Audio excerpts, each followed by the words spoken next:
बोलतोय कसा, तर ह्या सगळ्या ज्या गोष्टी आहेत ते कुठं ना कुठेतरी आम्ही सर्वजण मिस करतोय. आणि परिवार तर आहेच, पण बारामतीकर सुद्धा दादांची काम करण्याची स्टाईल, लगेचच्या लगेच निर्णय घेण्याची क्षमता, फोन केला तर काम होणारच आणि होणार असेल तर हो आणि नसेल होणार तर नाही, ह्या सगळ्या आठवणी ह्या शेवटी आपल्याला येत असतात. आणि आता फक्त हातामध्ये एवढंच आहे की ज्या कुठल्या चांगल्या आठवणी असतील त्या मनामध्ये ठेवायचं आणि ज्या पद्धतीने ते काम करत होते तशाच पद्धतीने याच्या पुढं काम करण्याचा प्रयत्न करायचा, एवढं मात्र आम्ही सर्वांनी ठरवलेलं आहे. दादा, जयदादांना आता विचारलं तर त्यांचं म्हणणं होतं की 2029ला जयदादा बारामतीतून उमेदवार असतील तर त्यांचं म्हणणं होतं की कार्यकर्त्यांची जी इच्छा असेल तर त्यानुसार. नाही, शेवटी कार्यकर्ते आणि पक्षाची जी इच्छा असते आणि पक्ष जो निर्णय घेतो तो तिथं ऐकावं लागतं. त्यामुळे त्यांचा पक्ष वेगळा आहे, त्यांच्या पक्षाने जो कुठला निर्णय त्यावेळेस तिथं घेतला जाईल, म्हणजे काकी जर निवडणुकीला त्यावेळेस उभं राहणार नसतील आणि जे उभं राहणार असेल, शेवटी त्यावेळेस जी लढाई होईल 2029ला ती तशी बघितली तर सर्व पक्षीय ती लढाई त्या ठिकाणी होऊ शकते. हे बघा, आता अजितदादांच्या वेळेस सुद्धा पवार विरुद्ध पवार झालेलंच आहे, लोकसभेला सुद्धा पवार विरुद्ध पवार झालेलंच आहे. त्यामुळे उद्या जाऊन पवार विरुद्ध पवार होण्याची शक्यता ही आपल्याला नाकारता येणार नाही. लोकांची इच्छा आहे, लोकांचं मत आहे, जी शेवट दादांची इच्छा होते की पवार परिवार एकत्रित आला पाहिजे, परिवार म्हणून एकत्रित आला पाहिजे. हे किती खरं असलं तर राजकीय दृष्टिकोनातून निर्णय घेत असताना कधी कधी चांगल्या गोष्टी होण्यासाठी काही कडक निर्णय घ्यावे लागतात, काही गोष्टींचा त्याग द्यावा लागतो. आता जर उद्या जाऊन परिवाराला एकत्रित द्यावं लागेल, आम्ही तर विरोधात आहोत, पण सत्तेतून काही लोकांना बाहेर येणं म्हणजे एक पक्षाला आमदारांकडे बघून आणि त्यांच्या सर्व कार्यकर्त्यांकडे बघून तो तसा सोपा निर्णय नाही. दादा, यालाच मुद्दा असा आहे, ज्या दादाची इच्छा होती दोन्ही राष्ट्रांनी एकत्र 29ला तशी परिस्थिती निर्माण झाली, मग ती परिस्थिती बघून मग आता दावा ठोकला जातोय कशाचा? जयदादांकडनं की बारामती जागा आमच्याकडे राहावी, असं काय आहे का? नाही, आता त्यांचं पालं किती मनामध्ये इच्छा नसेल, पक्ष वेगळे राहतीलच, कारण का आम्ही विरोधात आहोत. आणि उद्या जाऊन मग तिथं जय उभा राहिला, इथून युगेंद्र तिथं असू शकतो. त्यामुळे ह्या अनुषंगाने पवार विरुद्ध पवार हे बारामतीमध्ये किती लोकांची इच्छा नसली तरी होऊ शकतं. शेवटी झालं असं आहे की पवार विरुद्ध पवार व्हावं ही लोकांची इच्छा नाही, पण जे पवारांकडे बघत असताना चांगल्या दृष्टिकोनातून बघत नाही, पवार परिवाराचं लेगेसी त्यांनी केलेलं जे काही काम आहे, पवार साहेब दादांनी जे काही वलय उभं केलेलं लोकांना सेवा करून हे संपवावं असं अनेक राज्यकर्त्यांची तिथं इच्छा आहे. त्यामुळे त्यांना नक्कीच वाटेल पवार विरुद्ध पवार झालं पाहिजे, पण लोकांना हे वाटत नाही. ह्या दोन गोष्टीमधला हा फरक आहे. विलिनीकरण होणार की नाही? दादा असताना विलिनीकरण होणार होतं, दादा असताना विलिनीकरण झालं असतं तर मी तुम्हाला आता आत्मविश्वासाने सांगतोय 2029चे या राज्याचे मुख्यमंत्री हे दादा 100% त्या ठिकाणी झाले असते. आणि मग आता दादा आज नसल्यामुळे दादांची इच्छा ती होती आणि दादाच आज नसतील, दादा खऱ्या अर्थाने पुढाकार घेणारी व्यक्ती त्या परिवारातून होती नाही त्या पक्षातून होती, दादाच नसतील तर आज विलिनीकरणाचा प्रश्न हा उद्भवत नाही आणि निर्माण सुद्धा होत नाही.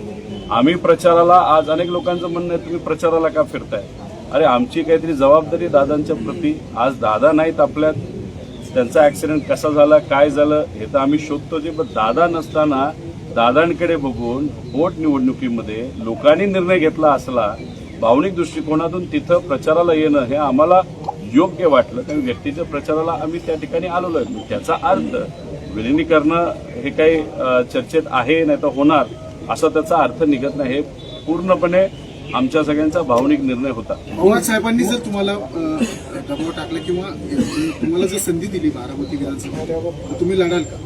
कुणी?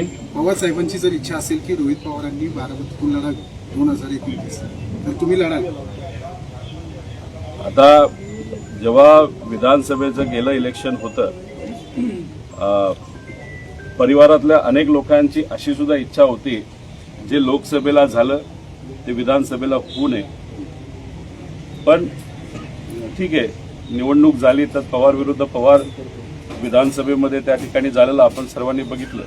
त्यामुळे पुढे जाऊन पवार साहेबांची भूमिका अशीच असू शकते की ठीक आहे, पवार विरुद्ध पवार व्हायला नको पाहिजे, पण शेवटी हा राजकारणाचा भाग आहे. उद्या जाऊन काय होईल हे आज तरी त्या ठिकाणी आपल्याला सांगता येणार नाही. दादा, अजित पवारांची इच्छा होती की विलिनीकरण व्हावं, दोन्ही राष्ट्रवादी एकत्र यावं. मग तुम्ही सत्तेत जाणार होता का अजित पवार बाहेर निघणार होते सत्तेत?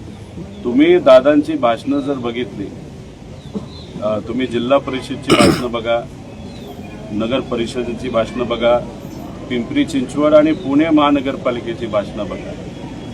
त्यांनी कोणाच्या विरोधात भाषणं केली? भाजपच्या विरोधात भाषणं केलेली. भावनिक दृष्टिकोनातून दादांना जे एकत्रित यायचं होतं आणि कुठंतरी दादांची इच्छा होती की जो विचार अनेक वर्ष आपण जपला त्या विचाराला धरून आपल्या पक्षाची ताकद आपण इतकी वाढवायची की उद्या जाऊन आपण या महाराष्ट्राला अजून चांगल्या पद्धतीने सेवा मिळावी. आणि त्यांनी कधी बोलून दाखवलं नाही, पण नक्कीच आम्हाला असं वाटत होतं 29ला एवढी ताकद वाढवायची, या महाराष्ट्राचे मुख्यमंत्री बनायचे. म्हणजे अजित पवार सत्तेतून बाहेर पडणार होते. दादांमध्ये काय चर्चा झाली, म्हणजे आम्ही सत्तेत जाणार होतो का बाहेर येणार होतो, दादा रस्त्यावर येऊन लढणार होते, ही आमच्यातली चर्चा आहे. ती आज इथं बोलून त्याचा काही फायदा नाही. पण फक्त तुम्हाला एक अंदाज देण्यासाठी दादा जाण्याच्या आधीच्या 4 महिन्यामध्ये दादा कोणाच्या विरोधात बोलत होते हे तुम्ही त्या ठिकाणी बघितलं पाहिजे. शिखर बँकचा काल निकाल आलाय, तुम्हाला तुम्ही clean असतील sheet किंवा मिळाली. क्लीन चिट मिळाली, तुम्ही असतील किंवा तनपुरी असतील. एक तर शिखर बँकेचा जो कुठला घोटाळा झाला होता असं लोक म्हणत होते, राजकीय दृष्टिकोनातून त्या ठिकाणी बोललं जात होतं. ती जी कुठली FIR असेल नाहीतर तुझी काही केस आहे, त्या केसमध्ये माझा तसा संबंध नव्हता. माझ्या वेळेस जेव्हा तो कारखाना विकला गेला तेव्हा तिथं राजकीय बॉडी नव्हती. शिखर बँक घोटाळा याची जी चर्चा चालू होती, ज्यावेळेस तिथं एक राजकीय बॉडी त्या शिखर बँकेवर बसली होती, त्या बॉडीने जे कारखाने विकले त्याच्यामध्ये जो भ्रष्टाचार झाला त्याबद्दलची चर्चा होती. मी जेव्हा कारखाना घेतला होता तेव्हा तिथं प्रशासक होता माजी सेक्रेटरी देशाचे. पण फक्त मी सरकारच्या विरोधात बोलतोय. 800 किलोमीटर मी नागपूरला चालत गेलो, लोकांचे विषय मांडले, आणि हे नौखं पोरग आता सरकारच्या विरोधात मोठ्या नेत्याच्या विरोधात बोलतंय. याला एकदा आपण दाखवूनच देऊ. या हेतूतून मला घाबरवण्यासाठी ईडीची कारवाई माझ्यावर झाली, पण कुठंतरी ते विसरून गेले की शेवटी हा मराठी माणूस आहे, न घाबरणार आहे. आम्ही झुकलो नाही, अडचणी आणण्याचा प्रयत्न केला, पण मग शेवटी आमच्याकडे दुसरा कुठला पर्याय नसल्यामुळे कोर्टात जेव्हा युक्तिवाद तिथे केला गेला तेव्हा तिथं कोर्टाने आम्हाला न्याय दिला आणि या विषयातून आम्हाला मोकळं केलेलं आहे. त्यामुळे ईडीची केस आता आमच्यावर त्या बाबतीतली कुठलीही नाही. तुमची इच्छा आहे का बारामतीमधून लढायची? आता तुम्ही कुठला प्रश्न आता मी दादा, सातत्याने एक वेगळा विषय आहे. दादा, एक वेगळा विषय आहे. कर्जत जामखेडमधून 2019ला लढलो, 2024ला लढलो. हा, तिथं वेगळ्या पद्धतीचा दबाव आहे. रोहित पवार परत विधिमंडळामध्ये येऊ नये त्यासाठी आर्थिक ताकद मोठ्या प्रमाणात त्या ठिकाणी 2024ला सुद्धा लावली गेली होती आणि आत्ता पण त्या बाबतीतली तयारी तिथं चालू आहे. त्यामुळे निर्णय घेत असताना मी सातत्याने हेच सांगतो, तिसऱ्यांदा सुद्धा मी कर्जत जामखेड मधूनच त्या ठिकाणी लढणार. आणि अजून एक गोष्ट, तुम्ही आज आपण एवढ्या बाबतीतली चर्चा करून, राजकारण ही अशी गोष्ट आहे, आज एक आणि उद्या दुसरी असते. त्यामुळे राजकारण उद्या जाऊन काय होईल हे आपल्याला सांगायचं नाही. जयदादांच्या विधानाचा अर्थ काय घ्यायचा आम्ही? जयदादांच्या विधानाचा अर्थ काय जय घ्यायचा? पवारांच्या विधानाचा अर्थ हा, जय पवार उद्या जाऊन इथून लढणार का नाही लढणार, म्हणजे त्याचा जो विषय होता तो व्यक्तिगत होता. म्हणजे व्यक्तिगत दृष्टिकोनातून त्यांची जी वेगळी पार्टी आहे त्या पार्टीच्या अनुषंगाने त्यांनी तिथं स्टेटमेंट दिलं. त्यामुळे तो स्वतःहूनच काही प्रमाणात अप्रत्यक्षपणे लोकांना विश्वासात घेऊन नक्कीच कार्यकर्त्याला उद्या मी इथून निवडू शकतो असं कुठेतरी इंडिकेशन त्यांनी तिथं देण्याचा प्रयत्न केला असता. दादा, एक वेगळा विषय, संजय गायकवाड नावाचे जे आमदार आहेत एकनाथ शिंदे यांच्या शिवसेनेचे, त्यांनी गोविंद पानसरेंचं जे 80च्या दशकात प्रकाशित झालेलं शिवाजी कोण होता हे पुस्तक आहे, त्याला आक्षेप घेतलेला आहे की हे असं का म्हणून. प्रकाशकांनी त्याचं उत्तर दिलेलं आहे की पानसरेंनी खरे शिवाजी महाराज मांडण्याचा प्रयत्न केला. तर नावावर जर घेतला असेल तर खरंच आपण मराठी या भाषेमध्ये जर गेलो तर भाषेच्या अनुषंगाने ते नाव बरोबरच आहे. तर बऱ्याच लोकांनी युक्तिवाद केला. जे कोणी गायकवाड का कोण आहे, कशी व्यक्ती तुम्हाला माहिती, कदाचित एका कॅन्टीनमध्ये मारामारी करणारेच गायकवाड असतील. त्यामुळे त्यांचं शिक्षण किती झालं हे मला तरी सांगता येणार नाही. छत्रपती शिवाजी महाराज फक्त पुतळे उभा करण्यासाठी नव्हे, त्यांच्या खऱ्या अर्थाने विचार समजून घेऊन आत्मसात करून आपल्याला काम करावं लागतं. त्यांनाही जर या पुस्तकावर आक्षेप घेतला असेल, त्यांचा अर्थ त्यांना छत्रपती शिवाजी महाराज कळलेच नाहीत. आईशी बोलत असताना आपण आईला अरे तुरेच त्या ठिकाणी करतो आणि त्या पुस्तकाचं मराठी आपण कुठल्याही भाषेचा अभ्यासकाला जर विचारलं तर त्यांचं म्हणणं बरोबर आहे. नावावर न जाता त्याच्या आत, पुस्तकाच्या आत काय लिहिलंय हे आपण बघावं आणि त्याच्याच बरोबर हे जे सर्व दाभोळकर, पानसरे यांच्यावर अन्याय कुणी केला हे पहिलं तुम्ही शोधा आणि तिथं न्याय देण्याचा प्रयत्न करा. पण नाही, ज्यांची राजकीय कपॅसिटी मोठी आहे पण बौद्धिक कपॅसिटीवर ज्यांना प्रश्न मार्क आहे त्यांनी तरी या विषयाबद्दल बोलू नये. दादा, अजितदादांच्या अपघाताच्या संदर्भात तुम्ही वारंवार शंका उपस्थित केलेला आहे, पीपीटी प्रेझेंटेशन दिलेलं आहे आणि आता ईडीची क्लीन चिट मिळाली. हे टायमिंग तुम्हाला कसं वाटतं? म्हणजे तुमची आक्रमकता कमी करण्यासाठी किंवा तुम्हाला खुश करण्यासाठी अशा पद्धतीने क्लीन चिट दिली अशी एक चर्चा? नाही, काय खुश करायचं. आता जेव्हा केस झाली तेव्हा आम्ही आक्रमकतेला अजून जास्त बोललो, आम्ही कुठंच त्या ठिकाणी घाबरलो नाही. आता एखाद्या केसमध्ये काहीच नसेल, केसच फुसकी असेल, नाही तर फटाकाच फुसका असेल, पण तो किती दिवस त्या ठिकाणी त्या फटाक्याला दाखवून तुम्ही घाबरणार आहात? त्यामुळे याला आणि त्याला तुम्ही लिंक करूच शकत नाही. आणि हे काय विषय इथं थांबणार नाहीये. या महाराष्ट्रामध्ये ठराविक लोक या सरकारच्या विरोधात बोलत आहेत. त्या 4-5 लोकांमध्ये माझं नाव घेतलं जातं. त्यामुळे मी आक्रमकपणा काही कमी करणार नाही. कारण जे आज या राज्यामध्ये चाललेलं आहे ते काही ठीक नाही, ते काही बरं नाही. त्यामुळे लोकांच्या बाजूने लोक जेव्हा अडचणीत असतील मी तर बोलत राहील आणि उद्या जाऊन वेगळ्या वेगळ्या पद्धतीने मला अडचणीत आणण्याचा प्रयत्न हा नक्कीच सत्ताधाऱ्यांकडनं तिथं केला जाऊ शकतो. राहिला प्रश्न अजितदादांच्या ॲक्सिडेंटबद्दल, साधा आमचा विषय होता, FIR करा. आम्ही कर्नाटकात जाऊन कर्नाटकाच्या कोर्टाली अप्रूव्ह करून DGPली, महाराष्ट्र DGPकडे FIR पाठवला. तो CIDकडे पाठवला गेला पण CID त्याला स्वीकारत नाही. ते म्हणतात आम्ही फक्त एन्क्वायरी करू. मग FIR स्वीकारायला तुम्हाला अडचण काय? दुसरं, एका बाजूला 25-15 नाही तर PWD या छोट्या मोठ्या कॉन्ट्रॅक्टची 1 लाख कोटी रुपयाची बिलं प्रलंबित मराठी कॉन्ट्रॅक्टरची. पण अजितदादांचा ऍक्सिडेंट ज्या विमानातून झाला, ती जे काही VSR कंपनी, त्याचा मालक जो VK सिंग आहे, त्याला अजितदादा गेल्यानंतर 100 कोटी रुपये त्याचं बिल तिथं दिलं गेलं महाराष्ट्राकडनं. म्हणजे एका बाजूला पैसा नाही, एका बाजूला दादांचा अपघात ज्या विमानात झाला त्या कंपनीला मात्र तुम्ही पैसे तिथं देत आहात. एन्क्वायरी होईना, CBIकडे द्या. हे मी नाही, हे सुनेत्रा काकी बोलल्या, त्याला पाठिंबा आम्ही सर्वांनी दिला. 60 दिवस झालं तरी ती CBI अजून त्या विषयाला घेत नाही. म्हणजे तो जो ऍक्टर होता सुशांत सिंग राजपूत, 2 दिवसामध्ये केस घेतली, दादांची 60 दिवस. बघा, मी काय बोलतोय, मी पुराव्यासकट बोलत होतो. माझ्या मनात शंका आहे, काय खरं घडलंय हे मला सुद्धा माहित नाही, पण आम्हाला जाणण्याची इच्छा आहे. पण ते करायला ज्या गोष्टी करायला पाहिजे, तपास करायला, त्या गोष्टी होतच नसतील, त्या जर अडवल्या जात असतील तर मग मनामधली शंका वाढणारच ना, आणि ती वाढत चालली आहे. म्हणून आम्ही म्हणतोय की 30 एप्रिलपर्यंत आम्ही वाट बघू, नाही तर 10 मेपर्यंत आम्ही वाट बघू. अधिवेशनामध्ये आणि कालच्या बारामतीच्या भाषणामध्ये मुख्यमंत्री साहेबांनी जो काही शब्द दिला लोकांना, तर ते खरं होईल आणि त्या दिशेने म्हणजे CBI पण एक्सेप्ट करेल, FIR पण एक्सेप्ट केला जाईल आणि इन्व्हेस्टिगेशन एका लेवलपर्यंत येईल अशी आपण अपेक्षा 10 मेपर्यंत त्या ठिकाणी करू. 10 मे नंतर तुम्ही काकींनी पण तुमच्या या शंकेला एका अर्थाने दुजोरा दिला. कालच्या भाषणात प्रथमच त्यांनी मौन सोडलं या सगळ्या विषयावर आणि म्हणे हो आमच्याही मनात शंका आहे. म्हणजे एका अर्थाने आता तरी गती मिळेल का? 10 मे नंतर तुम्ही काही आंदोलनाची वरी तयार करताय का? नाही, आंदोलन हा विषय नाही. बघा, याच्यात महाराष्ट्राच्या तमाम जनतेच्या मनामध्ये शंका आहे आणि ही जी शंका आहे मी फक्त बोलून दाखवतो. 10 मे नंतर काय होईल हे मला आज सांगता येणार नाही. पण काही पुरावे आम्ही दिलेत, पण काही पुरावे आम्ही आमच्याकडे ठेवलेले आहेत. फक्त आम्ही पुरावे पुढे आणत नाही, नाहीतर आम्ही प्रेझेंटेशन याच्यासाठी घेत नाही. रोज रोज जर आपण या विषयाला घेऊन बोलत राहिलो तर याला कुठेतरी राजकीय भूमिका आहे असं काही लोकांना वाटेल आणि त्यामुळे मी टप्प्याटप्प्यात करतो. आणि पुढे सरकारला सुद्धा तिथे संधी दिली गेली पाहिजे. काकी बोलत असताना काल भावनिक दृष्टिकोनातून त्या बोलल्या आणि नक्कीच त्या सुद्धा दादांच्या ऍक्सिडेंटबद्दल जी काही शंका आहे त्याच्यात जे काही इन्व्हेस्टिगेशन व्हायला पाहिजे चांगल्या पद्धती, त्यासाठी त्या सुद्धा प्रयत्न करत असावेत. विषय एवढाच आहे की त्या प्रयत्न करत असले, आम्ही प्रयत्न करत असलो, पण ज्याच्या हातामध्ये खरीच निर्णायक काही गोष्टी आहेत, ज्या पक्षाच्या हातामध्ये निर्णायक गोष्टी आहेत ते मात्र त्या बाबतीत थोडंसं संत गतीने जात असतील तर मग कुठंतरी आम्ही तर विरोधात आहोत, मग सत्तेतले काही लोक आणि विरोधक मिळून अजून जर दबाव टाकला तर मग इन्व्हेस्टिगेशन हे पारदर्शक आणि चांगल्या गतीने होईल असं मला तरी वाटतं. दादा, खरं तर हे इलेक्शन पूर्ण भावनिक पातळीवर होतं. हा जो तुम्ही अहवाल आहे अपघाताच्या संदर्भातला तो पुढच्या 3-4 आठवड्यामध्ये येईल.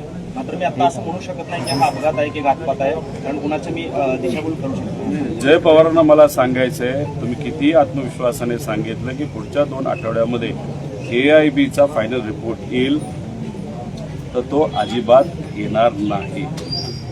गेल्या 9 ऍक्सिडेंट जे काही या देशामध्ये झाले होते, 3-3 वर्ष झाले तरी त्यांचा अजूनपर्यंत फायनल रिपोर्ट आलेला नाही. एक आहे भावनिक दृष्टिकोनातून लढणं, पण राजकारण समजून घेणं पण तितकंच महत्वाचं आहे. काही राजकीय लोक आपल्याला काही सांगू शकतात, पण वस्तुस्थिती काय हे सुद्धा समजून घेतलं पाहिजे. त्यामुळे पुढच्या 2 आठवड्यामध्ये जर AIBने रिपोर्ट दिला, फायनल रिपोर्ट जर दिला, तो जो काय ब्लॅक बॉक्स आहे त्याच्याबद्दलचा रिपोर्ट दिला आणि आम्ही जे विचारलेले प्रश्न आहेत त्याचा जर रिपोर्ट दिला, तर मी स्वतः केंद्रीय एव्हिएशन मंत्र्यांना जाईल आणि त्यांचा सत्कार त्या ठिकाणी करेल. हे होत नसतं, असं होणार नाही. CID आता या बाबतीत काय बोलतं हे सुद्धा त्या ठिकाणी आपल्याला बघावं लागेल. पण द्यायचा म्हणजे पहिला प्रायमरी रिपोर्ट द्यायचा म्हणून त्यांनी इतका फालतू रिपोर्ट दिलेला आहे, त्याच्यात बेसिकच गोष्टी चुकलेल्या आहेत. आता फायनल रिपोर्ट आल्यानंतर आपण बघू, पण पुढच्या 2 आठवड्यामध्ये फायनल रिपोर्ट येणार नाही हे मला माहिती आहे, कारण का VK सिंगला पूर्णपणे वाचवण्याचा प्रयत्न हा सत्ताधाऱ्यांकडून केला जातो.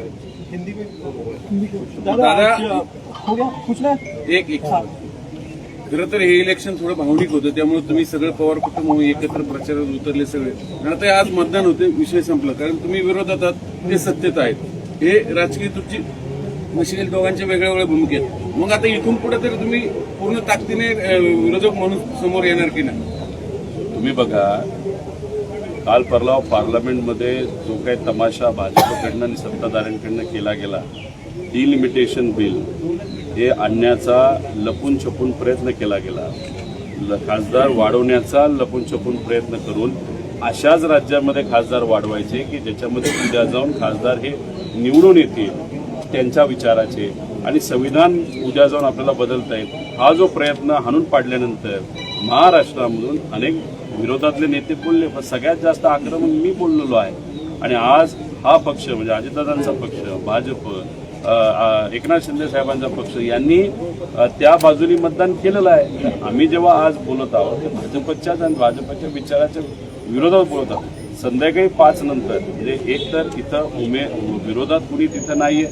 बारामतीकरांची जी भावना होती की या इलेक्शनमध्ये शांततेत आणि सुनेत्रा काकींना अजितदादांच्या कार्याकडे बघून चांगलं मतदान व्हावं, बारामतीकरांची इच्छा ही आमची सुद्धा, आम्ही सुद्धा बारामतीकर आहे. पण संध्याकाळी 5 नंतर उद्यापासून तुम्ही बघाल, जी कुणी व्यक्ती चुकेल, महाराष्ट्राच्या हिताचा निर्णय घेणार नाही, महाराष्ट्राचं नुकसान जर काही लोकांकडनं झालं या पक्षातून तर त्या पक्षातून, त्याचा जर विरोध कुणी पहिला करेल तर तो मी असतो. अगदी सुनेत्रा काकी असेल तरी, कारण ते सत्तेत हे बघा, सुनेत्रा काकींचा विरोध व्यक्तिशः नाही, पण त्या मंत्री आहेत, त्या या सत्तेत आहेत, आणि सत्तेत असताना त्यांच्या पक्षाकडनं त्यांच्या जे काही कॅबिनेट त्यांच्याकडे मंत्रीपद आहे त्या डिपार्टमेंटकडनं चुकीचा निर्णय घेतला तर त्या डिपार्टमेंटला मात्र आणि तिथे असणारे कोण जो कोणी जबाबदार असेल त्या व्यक्तीला आम्ही लोकांच्या हितासाठी राजकीय दृष्टिकोनातून नाही सोडणार, लोकांच्या हितासाठी राजकीय दृष्टिकोनातून नाही सोडणार.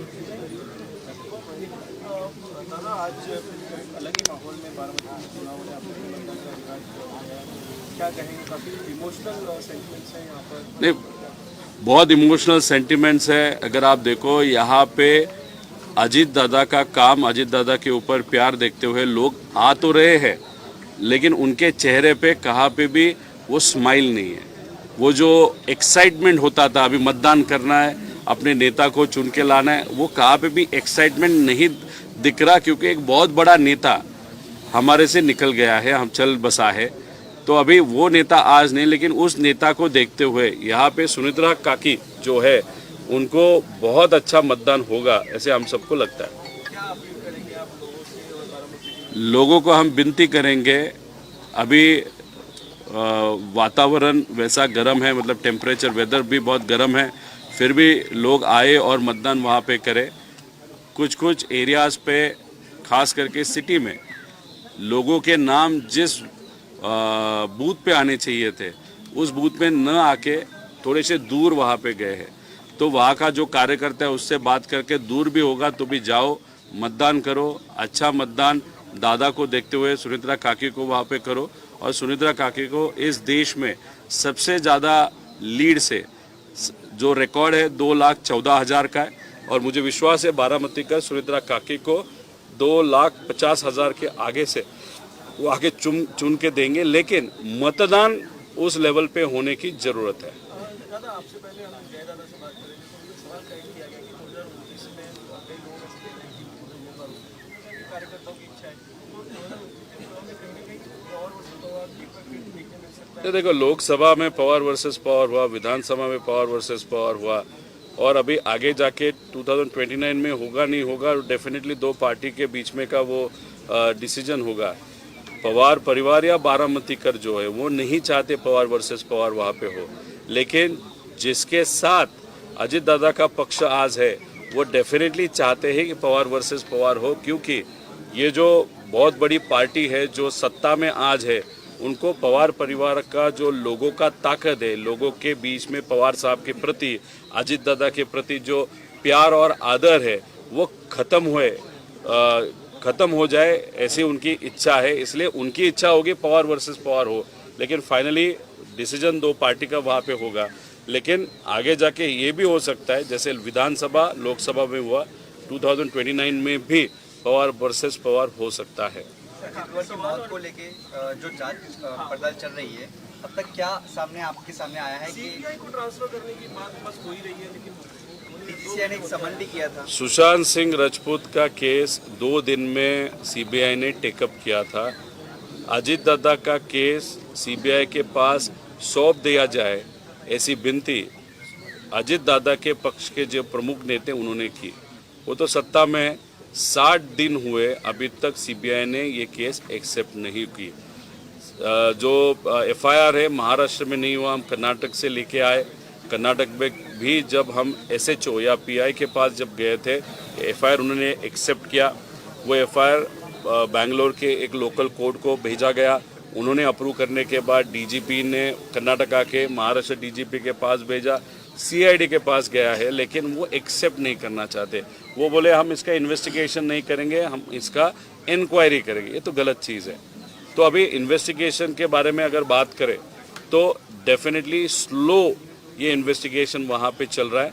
और दूसरी बात, आपने न्यूज़ तो देखी होगी, महाराष्ट्र में ऐसे मराठी कॉन्ट्रैक्टर जो है उनका 1 लाख करोड़ रुपए बिल में पेंडिंग है, लेकिन वीके सिंह जो वीएसआर कंपनी के मालिक है उनका जो बिल है अजित दादा का एक्सीडेंट होने के बाद 100 करोड़ रुपए वीके सिंह को वीएसआर को सरकार से दिए गए। ये सब देखने के बाद अनफॉर्चुनेटली मेरे मन में डाउट है कि इन्वेस्टिगेशन राइट डायरेक्शन में जा रहा है कि नहीं जा रहा है। लेकिन फिर भी सरकार को थोड़ा टाइम देना चाहिए, वो हम टाइम दे रहे हैं। इस मंथ एंड तक, अप्रैल एंड या 10 मई तक हम रुकेंगे। अगर सरकार इस इन्वेस्टिगेशन के बारे में और अग्रेसिव नहीं होगी, कुछ महत्वपूर्ण रिपोर्ट अगर आगे नहीं लाएगी, तो हम या महाराष्ट्र के लोग शांत नहीं बैठेंगे।